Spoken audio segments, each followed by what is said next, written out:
Look at the harvest. He knows every name. Where are the workers to pluck out the grain?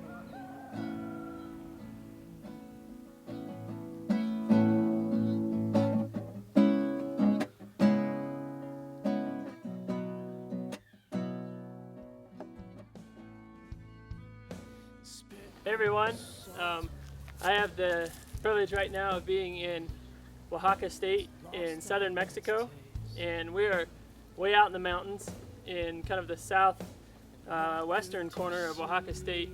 And where we're at, it took us about 5 hours on dirt roads off of the paved road to get back in here, so it's pretty remote. Yeah, right now I've got the privilege of being with a team out here. There's about 20 of us, I think, and we're holding a dental clinic.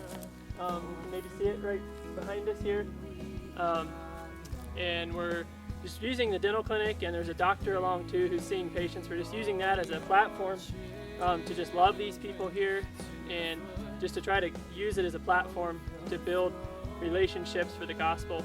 And so part of our plan for this trip has just included dedicated times of intercessory prayer. And so we've signed up for different times throughout the day to take turns spending time on our faces praying for these people, that God would just do a work here. And we're just praising God. We've seen already many answers to prayer, and it's just been such a blessing to be a part of this. There's been just great relationships happen already for some of the permanent missionaries who are here.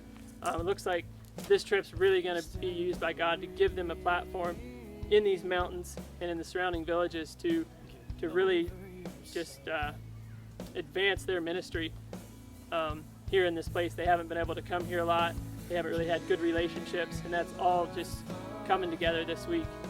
Yesterday, 5 other brothers, including myself, we had the privilege of meeting with a believer and his wife from another village across the mountains, about 40 minutes away driving, and we got to share with them the story of the Old Testament, and it was just an incredible privilege. They only have the New Testament in their language, and we shared the story of the Old Testament. It took us probably an hour or so to story the whole way through the Old Testament, and it was just an amazing privilege to hear them express just their amazement and gratitude at hearing the story of God. And this man's wife was just weeping hearing the story, and so it was just an incredible privilege. We've been playing the audio Bible in Zapotec, which is the language in these mountains, and these people have heard the Bible in their language for the first time in this village, and many of them have been sitting around listening.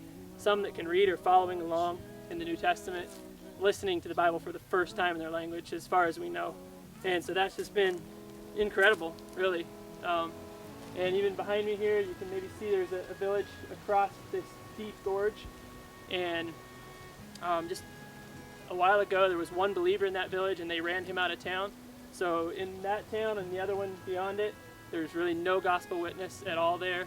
In this town here, there's no Christians as far as we know here where we're at. But we've been warmly received, and so it's just been a huge privilege to see God answer dozens of other prayers and bring great relationships that are going to be a platform for the missionaries here just in the future years, as they try to just work and really strengthen the believers who are in the other village and try to establish churches here and see people come to faith. So I just really want to thank all of you guys for your prayer and support and your part in this ministry. We couldn't do it without you, and so we love all you guys. We thank you so much for everything that you're doing to pray and support us in being here. And so we'll talk to you soon.